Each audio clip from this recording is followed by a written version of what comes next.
Olá, meu irmão, seja bem-vindo ao nosso estudo de escatologia. E aqui nós vamos então dar continuidade ao nosso estudo. Eu espero que todas essas lives, todos esses vídeos, essas aulas tenham sido para você boas, para que você consiga estar aprendendo mais sobre esse assunto tão precioso que são os eventos futuros. Então, hoje nós vamos estudar um pouco sobre o grande erro amilenista. Então, nós já estudamos um pouco sobre a visão pré-milenista. Na verdade, toda essa série foi baseada na visão pré-milenista. Então, se você quer saber o que o pré-milenismo acredita, assista essa série desde o início que você então saberá. Falamos um pouco sobre o pós-milenismo. Eu creio que foi no segundo vídeo que nós temos aí na nossa live. Falamos um pouco do amilenismo também. Então, nós não acreditamos nem no pós-milenismo, nem no amilenismo. Então, aqui eu quero tratar o motivo por que a gente não acredita, então, no amilenismo. E eu quero mostrar, então, o grande erro deles, tá bom? O que seria, basicamente, aí, resumidamente, o amilenismo? O amilenismo é um ensinamento soteriológico, escatológico, que acredita que o milênio, ele é apenas alegórico. Não existe um reino milenar literal aqui na Terra. Então, os amilenistas, eles vão pregar, eles vão acreditar que nós hoje, como igreja, já vivemos no milênio de Jesus Cristo. Esse milênio, ele é alegórico, ele não é literal. Nós vivemos num reino espiritual de Jesus Cristo.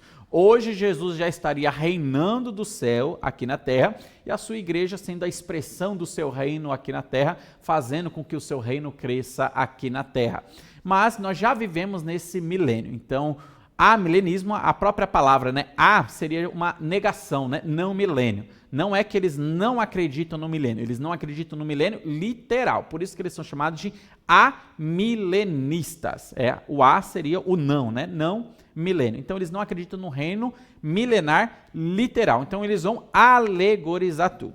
E o grande erro deles, o grande erro amilenista, onde, a partir desse erro, muitos desdobramentos interpretativos errados se darão, logicamente e evidentemente, o grande erro deles é este, meus irmãos. Não reconhecer a continuidade de Israel nos planos de Deus. Não reconhecer a continuidade de Israel nos planos de Deus. Por quê? O amilenista, ele acaba acreditando que a igreja substituiu o Israel de Deus, que a igreja já existia no Antigo Testamento e é uma continuidade só, né? Aqueles salvos do Antigo Testamento, os salvos do Antigo Testamento com os salvos do Novo Testamento é apenas uma linha, uma continuidade só, é um povo só. Então a igreja, de certa forma, já é o Israel de Deus, substituiu aí o Israel do Antigo Testamento. O que é um erro muito grande. Por quê? Por causa disso, por causa dessa premissa, eles são obrigados a alegorizar todas as profecias referentes ao povo judeu. Então, se a igreja substituiu Israel, se a igreja é o novo Israel de Deus, o que fazer das profecias, das promessas que Deus fez no Antigo Testamento para a nação de Israel que não se cumpriram? Daí o que vai ter que fazer? Vai ter que aplicar para a igreja, porque a igreja é o novo Israel de Deus. E aplicando para a igreja, tem coisas que não dá para aplicar literalmente. Daí o que eu sou obrigado a fazer?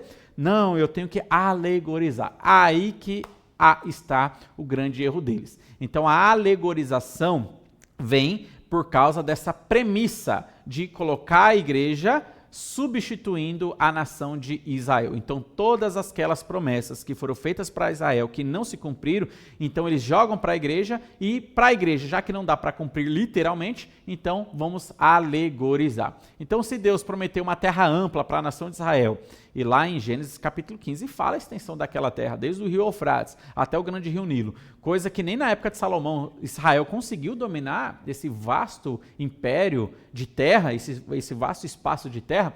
Então tem que aplicar para a igreja. Como que eu vou aplicar para a igreja? Vou alegorizar, já que eu, como igreja, não tenho nenhum terreninho lá no Egito, não tenho nenhum terreninho lá em Israel, não tenho nenhum terreninho lá na Palestina, então já que não dá para aplicar literalmente, eu vou alegorizar. Não, mas aqui é uma referência que a igreja ela vai ter, então, as mansões celestiais, é a Nova Jerusalém. Então, eu acabo alegorizando.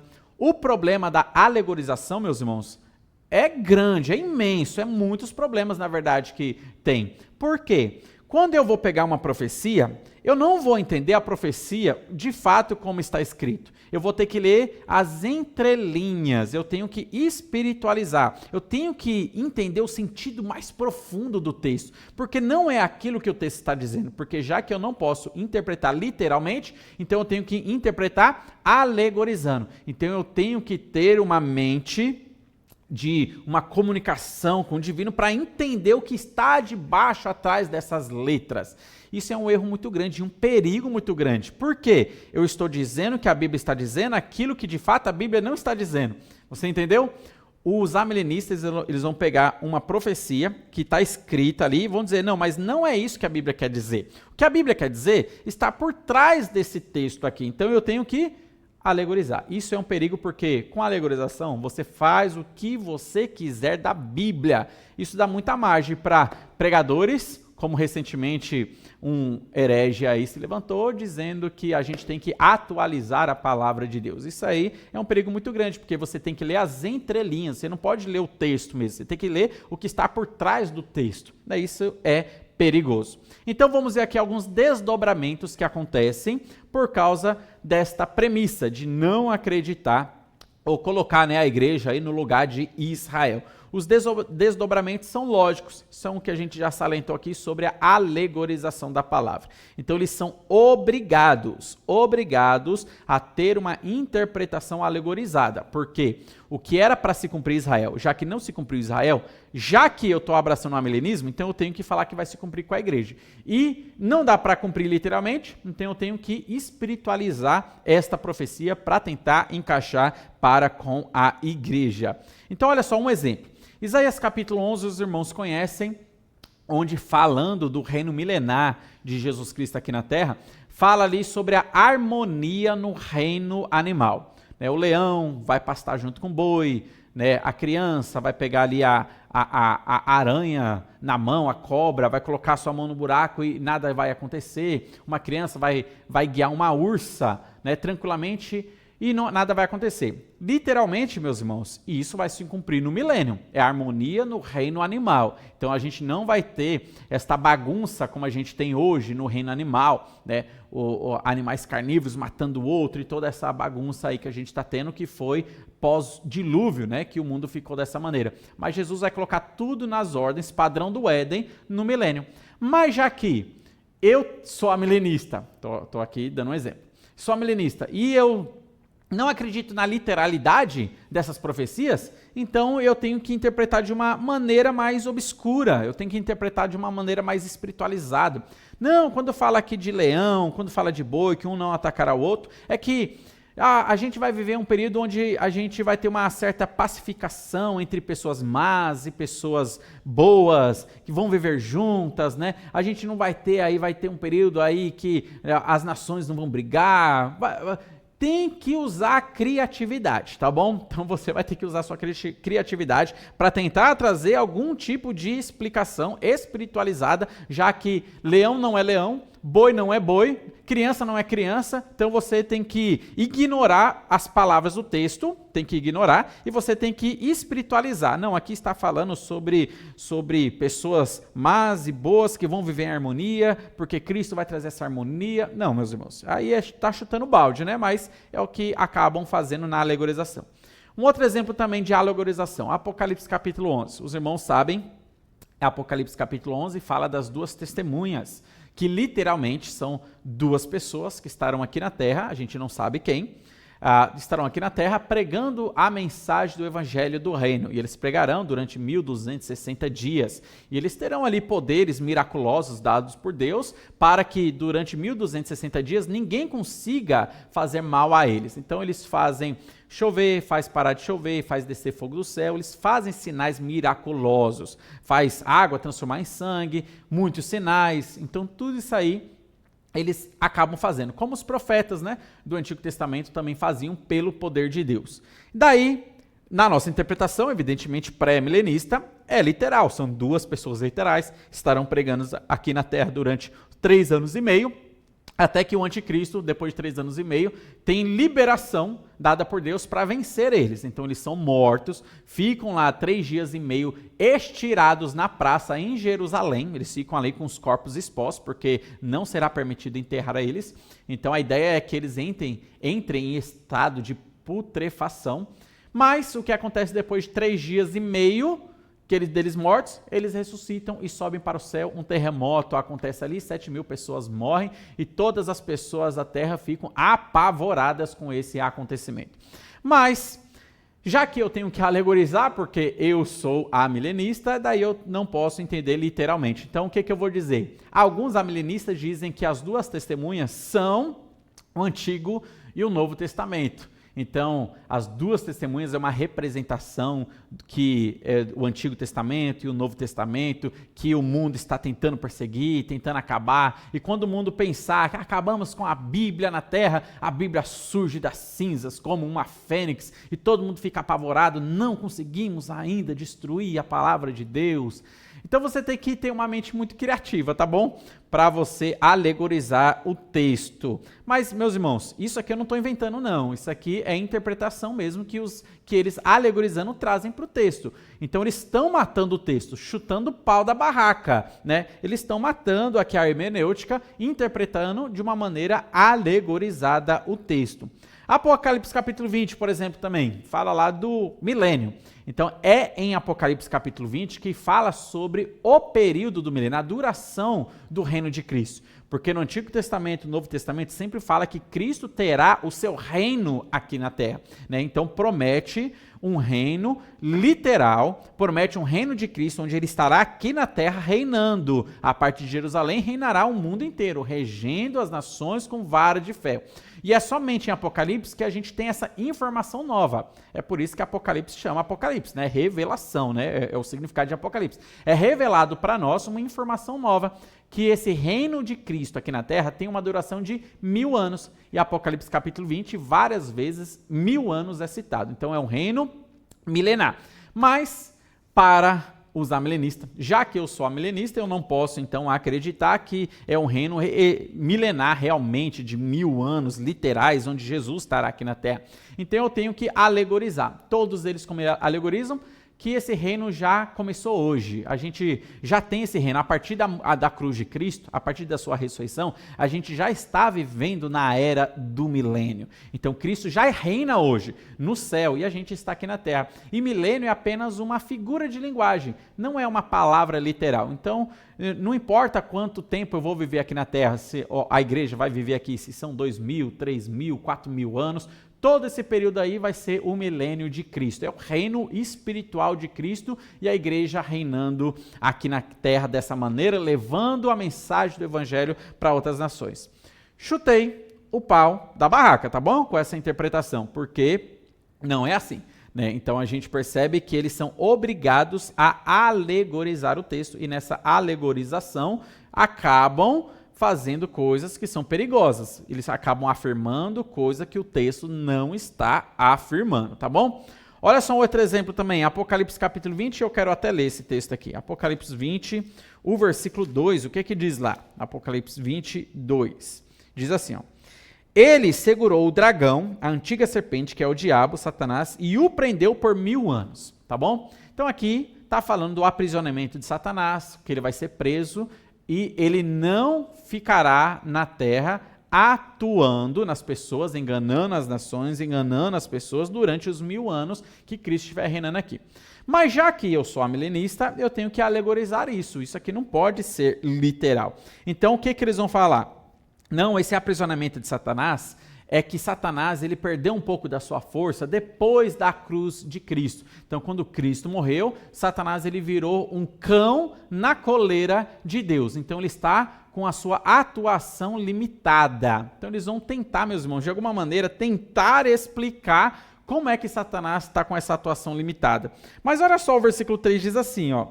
Lançou no abismo, fechou e pôs selo sobre ele, para que não mais enganasse as nações até que se completarem os 1000 anos. Só depois disso é necessário que ele seja solto. Na visão amilenista, Satanás está, de certa forma, aprisionado. Eles não vão falar, eles não têm como, eles não podem falar isso, que Satanás ele está já no inferno, já no abismo. Mas eles vão falar que isso é alegórico. Ele não vai para um abismo literal, ele está solto hoje em dia, né? Ele está enganando as nações, mas não enganando como ele poderia enganar, porque depois da cruz de Cristo, ele ficou, de certa maneira, mais limitado e tal. Mas, meus irmãos, não tem como defender o amilenismo. Então quer dizer que antes da cruz de Cristo, Satanás estava mais solto, né? O mundo era mais pior? Me parece que não, me parece que agora, cada dia que passa, o mundo está piorando. Como assim? Quando Satanás estava solto, o mundo estava melhor, e agora que Satanás está preso e o mundo está ficando pior, cada dia mais pior, sendo que ele está preso? Que coisa é essa? Né? Então, é evidentemente uma interpretação estranha. A interpretação alegórica é uma interpretação estranha e não é fiel, evidentemente, à palavra de Deus. Eu não tenho como explicar esse aprisionamento de Satanás de uma maneira alegorizada. Eu tenho que estar matando tudo o que o texto está dizendo. Eu tenho que falar, não, mas o que o versículo está dizendo não é o que ele está dizendo. Essas palavras que estão aqui, eu não tenho que entender elas como literais, eu tenho que ler as entrelinhas. Isso é um perigo para a hermenêutica, evidentemente. Olha só, eu quero ler uns textos com vocês aí. Já que eu estou aqui em Apocalipse 20, deixa eu ler aqui o versículo 4, já aproveitar aqui. Diz assim, vi também tronos, e nestes sentaram-se aqueles aos quais foi dada a autoridade de julgar. Vi ainda as almas dos decapitados por causa do testemunho de Jesus, bem como por causa da palavra de Deus. Tantos quantos não adoraram a besta, nem tampouco a sua imagem, e não receberam a marca na fronte e na mão. E viveram e reinaram com Cristo durante 1000 anos. Olha só, meus irmãos, olha só esse texto aqui. Preste atenção nesse texto aqui, você vai perceber que esse texto é um problema gigantesco para os amilenistas. Por quê? Porque aqui está falando da ressurreição, aqui fala do povo que não adorou a imagem da besta, não adorou o anticristo, né? Não deu ouvidos ao dragão, né? Então esses aí eles foram mortos por causa do testemunho. Eles vão dizer que então que é a igreja. E o texto fala que então estes mortos, eles foram ressuscitados para viver 1000 anos. Aí está um grande problema. Daí, como que se funciona isso? Se a igreja, na visão deles, a igreja vai ser ressuscitada na segunda vinda de Cristo. Então, quando Jesus vier, ali acontece já o arrebatamento, a ressurreição e o juízo final, né? Ali acaba, não tem um milênio literal, porque a gente já vive no milênio. Mas esse texto está dizendo que esses mortos vão ressuscitar, então na visão deles seria na segunda vinda de Cristo, para ressuscitar para quê? Para viver 1000 anos. Uai, mas a gente já não viveu 1000 anos? Como que a gente vai ressuscitar para viver o 1000 anos posterior, se na visão amilenista a gente já está no 1000 anos? Como que funciona isso? Como é que Jesus vai voltar? Vamos supor que eu sou amilenista, então eu já estou vivendo o milênio, e eu estou esperando a segunda vinda de Cristo. E Jesus volta, ressuscita todos os mortos. Uai, mas o texto está falando que ele vai ressuscitar para que nós possamos viver 1000 anos. E daí a minha teologia não bate, porque no meu entendimento eu já estou vivendo 1000 anos. Que 1000 anos são esses aí posteriormente após a ressurreição? Não dá. Então o que é que eles vão fazer? Muitos deles vão alegorizar. Não, essa ressurreição que está dizendo aqui, não é a ressurreição literal na segunda vinda de Cristo. Essa ressurreição é a ressurreição espiritual. É quando a pessoa crê em Cristo. Então ela é ressuscitada espiritualmente, ela é regenerada, ela recebe a salvação.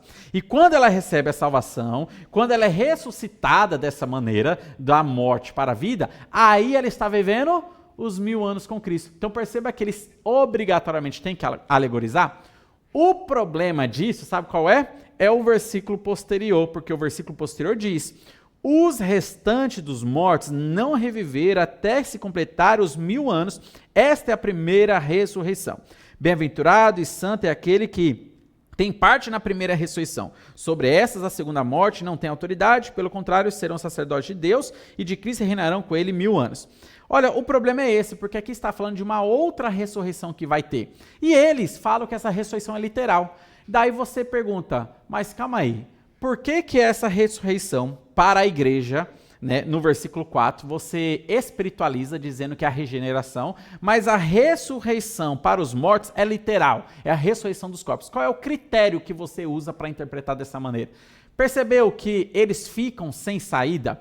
Se eles dizem que a ressurreição do versículo 4 para a igreja é a ressurreição dos corpos literais na segunda vinda de Cristo, eles ficam sem saída em tentar explicar que 1000 anos posterior a esse, porque Jesus nos ressuscita, na visão deles, para que a gente possa viver 1000 anos depois, porque é o que o texto está dizendo aqui. Como não se encaixa os 1000 anos alegóricos que eu já estou vivendo agora com os 1000 anos posteriores da ressurreição, como não se encaixa, então eles vão obrigatoriamente falar que não, essa ressurreição não é literal, essa ressurreição aqui é espiritual, é quando o descrente crê em Cristo, então ele é ressuscitado dos mortos para a vida. E aí sim a gente está vivendo 1000 anos. Só que o problema é que no versículo 5 ele vai interpretar que a ressurreição dos mortos é literal, é realmente ressuscitar para ser lançado no inferno. Daí você pergunta qual que é o critério então para isso, porque para um você fala que é ressurreição espiritual e para outro você fala que é ressurreição literal. Não tem critério hermenêutico para isso. Então você percebe que esse texto aqui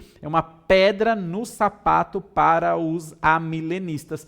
Eles se embaralham todo aqui na sua tentativa de explicação alegorizada. Então você percebe que não tem saída para eles aqui, não dá para andar com eles nessa interpretação.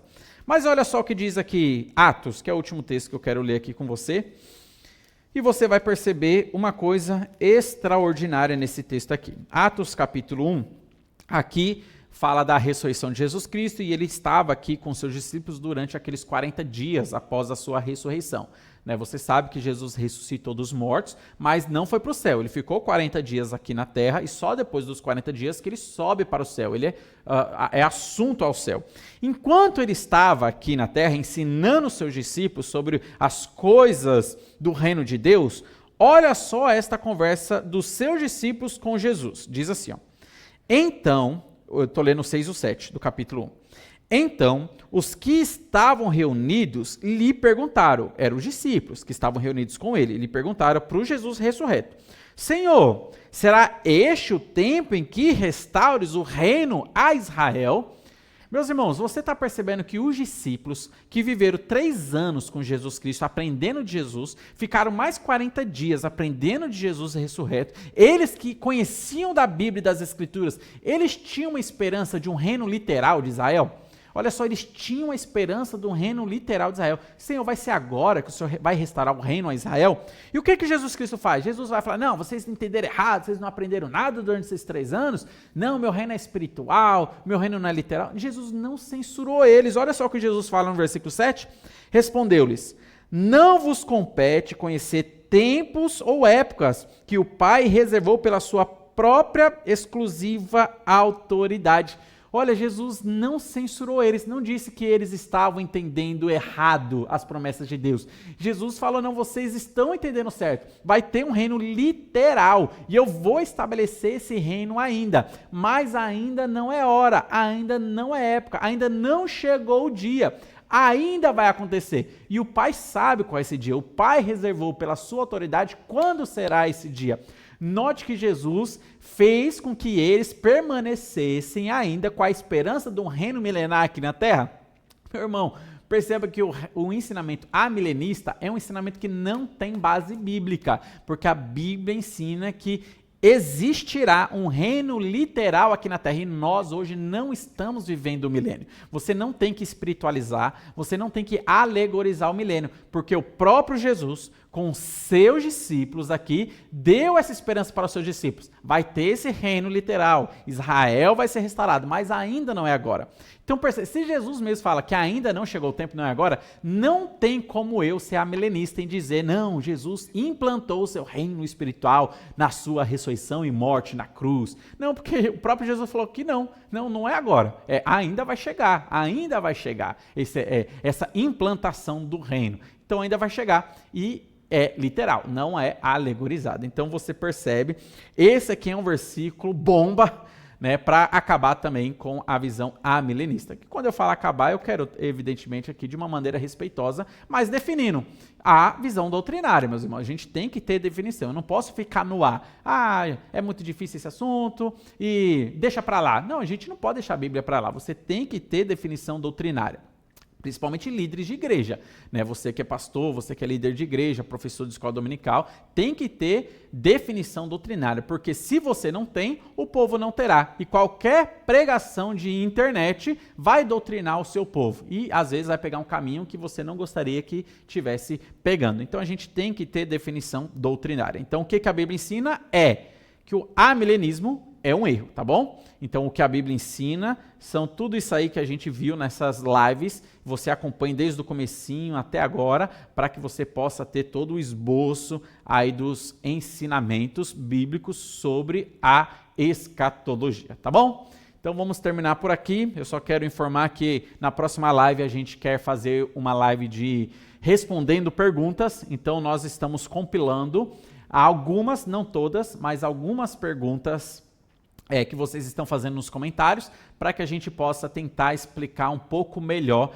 estas dúvidas, essas perguntas. E lembre, todas elas são valiosas, né? Não fique com vergonha, não fique intimado, ou não fique aí com o pé atrás de fazer a sua pergunta, não. Todas as perguntas são preciosas. Evidentemente, eu já percebi que tem muitas perguntas, mas a gente está selecionando algumas. Mas todas elas a gente está respondendo lá. Então, se você fez alguma pergunta, pode ir lá no seu comentário que você fez, que a resposta está lá, né? Daí eu acabei respondendo.